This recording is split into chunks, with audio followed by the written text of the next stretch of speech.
பயன்படுத்தப்படுவதற்கு இந்த அரசாங்கத்தின் செயல்பாடுகள் தான் காரணம். தனிநபர் வன்மத்தால கொலை நடக்கிறப்ப யாரோ 2 பேருக்குள்ள சண்டையில ஒருத்தர் வெட்டிக்கிட்டாங்க, அதுல யாரோ இறந்தா அது வேற. ஆனா இப்ப தமிழ்நாட்டில் கூலிப்படைகள் 5000த்திற்கும் 10,000த்திற்கும் கொலை செய்கிற கூலிப்படைகள் அதிகமாயிட்டு இருக்கு. இன்னும் சொல்ல போனா போதை மருந்து பழக்கத்தால, வேலைவாய்ப்பின்மையால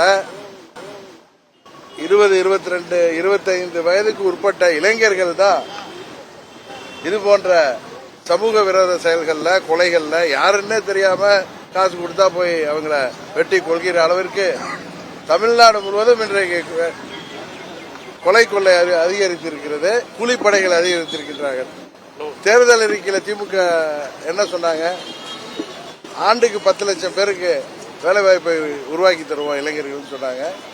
இதுபோல கூலிப்படைகளை உருவாக்கி வேலைவாய்ப்பை உருவாக்குவதற்கு தகுந்த மாதிரி நீங்க எங்க போதை மருந்து வியாபாரம் நடந்தாலும், போதை மருந்து கடத்தல் நடந்தாலும் அதுல திமுக நிர்வாகிகளுக்கோ திமுகவை சேர்ந்தவர்களுடைய தொடர்பு இருப்பதோ, அவர்களுடைய பாதுகாப்புல உதவியோடு தான் நடைபெறுவதோ நாம் செய்திகளில் பார்க்கிறோம்.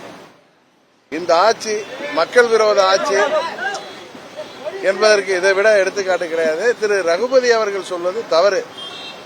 கொள்ளைக்கெல்லாம் இன்றைக்கு கொலைக்கெல்லாம் கூலிப்படைகள் எளிதாக கிடைப்பதால் அதை பயன்படுத்துகிற அளவிற்கு தமிழ்நாடு இன்றைக்கு சட்டம் ஒழுங்கு கெட்டு கிடக்கிறது என்பதுதான் உண்மை.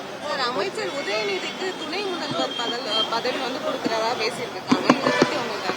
இல்ல, அவர் துணை முதல்வர் ஆன உடனே அரசு ஊழியர்கள், ஆசிரியர்கள் இவங்களுக்கெல்லாம் பழைய ஓய்வு திட்டத்தை கொண்டு வர போறாரா? இன்னைக்கு டெய்லி ஏதாவது ஒரு போராட்டம் நடக்குது தமிழ்நாட்டில். மாற்றுத்திறனாளிகள்ல இருந்து அனைவரும் போராடுறாங்க. விவசாயிகளாக இருக்கட்டும், மருத்துவர்களாக இருக்கட்டும், செவிலியர்களாக இருக்கட்டும், அரசு ஊழியர்கள், ஆசிரியர்கள் அன்னைக்கு கூட கைது செய்யப்படுறாங்க. கோயில்பட்டியிலிருந்து கிளம்பிய ஆசிரியர்களை வரவிடாம தடுக்கிறாங்க. ஜனநாயக ரீதியா போராடி தங்கள் உரிமைகளை கேட்பதற்கு கூட இந்த ஆட்சியில இன்றைக்கு வாய்ப்பு இல்லாம போயிட்டு, காரணம் ஊழல் முறைகேடுகள் பெருக்கெடுத்து இன்னைக்கு திருச்சியில பாத்தீங்கன்னா அவங்க கட்டிய கொள்ளிடத்தில் கட்டிய தடுப்பணை கூட காணாமல் போயிருக்கிற அளவுக்கு தான் இந்த ஆட்சி நடைபெற்றுக் கொண்டிருக்கிறது. இந்த நேரத்தில் உதயநிதி துணை முதல்வர் ஆனா, முதலமைச்சர் ஆனா, நாட்டுக்கு எதுவும் நல்லது நடக்குமானா இருக்காது. அவங்க வீட்டுக்கு வேணுமா இன்னும் வருமானங்கள் பெருமா, அவங்களுக்கு வசதி வாய்ப்புகள் பெறும். நாடாளுமன்ற தேர்தலில் அதிமுக தோல்வி காரணமாக எதிர்க்கட்சித் தலைவர் எடப்பாடி பழனிசாமி ஆலோசனை செஞ்சுட்டு வராரு. இந்த கூட்டத்தில் ஓபிஎஸ், டிடிவி, சின்னம்மா 3 பேருமே எக்காரணத்தை கொண்டும் அதிமுக சேர்க்க மாட்டாங்கிற மாதிரி சொல்லியிருக்கிறதா சொல்றாங்க. திரு ஓபிஎஸ் பத்தியோ எங்க சித்தி பத்தியோ நான் சொல்வதற்கு அது அவங்க தான் பதில் சொல்றோம்.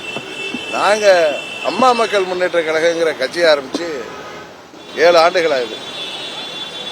நாங்க எந்த சூழ்நிலையில எந்த காரணத்துக்காக கட்சி ஆரம்பிச்சோமோ அதுல எந்த மாற்றமும் இல்லாதப்ப நாங்க அதிமுக இணைவது என்கிற வார்த்தைக்கே இடமில்லை, வாதத்திற்கு இடமில்லை. அதனால அவர் ஏதோ தன் பயத்தில் உளறிட்டு இருக்காரு. இன்றைக்கு அம்மாவுடைய கட்சிக்கு இவ்வளவு பெரிய தோல்விக்கு காரணமே பழனிசாமியோட துரோக சிந்தனையும் திமிருத்தனம் தாங்கிறது எல்லாருக்கும் தெரியும். அதனால வருங்காலத்தில் இன்னும் அந்த கட்சியை, அந்த சின்னம் இன்னும் வீழ்ச்சி அடைந்து பழனிசாமி என்கிற அந்த தீய மனிதரை, அந்த தொண்டர்கள் எல்லாம் ஒன்று சேர்ந்து விரட்ட போகிற காலம் விரைவில் வரும். மின்வெட்டு அது திமுக ஆட்சிக்கு வந்தாலும் மின்வெட்டு வந்துடும், அது உங்களுக்கு தெரியும். மின்கட்டண உயர்வு அதான் அம்மா சொன்னாங்க. மின்சாரம் கொடுக்க முடியல உங்களுக்கு, அதுக்கு கொடுக்க வக்கில்ல, உங்களுக்கு மின்கட்டணத்தை உயர்த்துறதுக்கு வெக்கம் இல்லையான்னு அன்னைக்கு கர்நாடகா இருந்தப்ப கேட்டாங்க. அதே கேள்வியை இன்னைக்கு தமிழ்நாட்டு மக்கள் திமுக ஆட்சியை திரு ஸ்டாலினை பார்த்து கேட்கிறாங்க. இன்றைக்கு அரசாங்கத்தில் எத்தனையோ மின் நிலையங்கள், மின் திட்டங்கள், எரிவாயு திட்டங்கள், காற்றாலை மின்சாரம், சூரிய ஒளி மின்சாரத்துக்கெல்லாம் திட்டங்கள் இருந்தோம். தனியாரிடம் கொள்முதல் செய்வதன் மூலம்தான் அதுலதான் முறைகேடுகளுக்கு வழி இருப்பதனால சயின்டிபிக் கரப்ஷன் செய்வதற்கு வாய்ப்பாக இவர்கள் 50% மேல் தேவையான மின்சாரத்தை தனியார்கிட்ட வாங்குறாங்க. இந்த 3 ஆண்டுகள்லயே 1.5 லட்சம் கோடிக்கு வாங்கியிருக்கிறதுனாலதான் அந்த நிதி சுமையை மக்கள் மீது வரியாக, விலை கட்டண உயர்வாக ஏற்றிருக்கு.